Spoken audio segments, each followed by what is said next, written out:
Ce domaine d'action stratégique recherche adresse les deux volets indissociables de la lutte contre le changement climatique, que sont l'atténuation et l'adaptation. L'objectif est d'accompagner le secteur du bâtiment dans ses différents métiers et projets pour réduire ses émissions de gaz à effet de serre. Chaque acteur doit être conscient de l'impact carbone de son activité et de ses décisions. Ainsi, nous construisons et mettons à disposition des méthodes, des outils, des données pour comprendre les conséquences de leurs actions, de la fabrication d'un produit de construction jusqu'à l'échelle de l'aménagement urbain. Par ailleurs, chaque acteur doit savoir et comprendre quels efforts réaliser à court, moyen et long terme pour que la filière atteigne la neutralité carbone.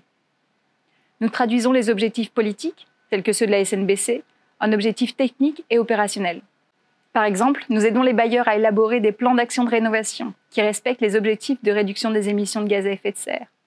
Enfin, chaque acteur doit connaître les leviers et solutions disponibles pour réduire son impact tout en anticipant les changements climatiques. Grâce à nos travaux de recherche et d'évaluation, nous analysons le potentiel de diverses solutions, quelle que soit leur nature. Le carbone est notre priorité, mais les gaz à effet de serre ne sont pas les seuls à impacter notre environnement. La biodiversité, les écosystèmes et l'humain sont affectés par d'autres facteurs. Basés sur l'analyse de cycle de vie, nos travaux donnent d'autres clés de lecture aux acteurs sur leurs décisions. Par exemple, nous calculons invariablement l'influence d'un projet sur l'eutrophisation des eaux, l'acidification des milieux, la formation de zones photochimiques.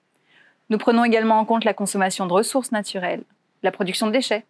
L'application systématique de cette approche multicritère vise à éviter les transferts de pollution dans le temps et dans l'espace. Guider le parc immobilier français, que ce soit dans l'Hexagone ou en Outre-mer, dans une démarche d'adaptation efficace est un défi majeur. L'objectif est clair, éviter l'ingérable et gérer l'inévitable. Pour cela, nous devons comprendre la vulnérabilité actuelle et surtout future des bâtiments et du couple bâtiment-occupant. Pour le CSTB, cela passe par la modélisation des phénomènes physiques qui nous permet de prévoir les effets du changement climatique sur le parc. Cette approche est complémentaire aux travaux menés par d'autres types d'acteurs, tels que l'étude de l'évolution de la sinistralité par exemple. Il nous faut intégrer l'adaptation dans toutes les étapes du processus, de la fabrication des produits et matériaux de construction jusqu'à la rénovation des bâtiments. Estimer les besoins d'adaptation au changement climatique, mais aussi les coûts de la maladaptation est essentiel. Cela inclut les coûts liés aux sinistres causés par les événements climatiques extrêmes, aux impacts sur la santé des populations, à la formation des secteurs de la filière, et ceux associés aux mesures de prévention. Notre objectif est de participer à la compréhension et à l'anticipation de ces besoins afin que le secteur du bâtiment puisse les intégrer efficacement dans ses décisions.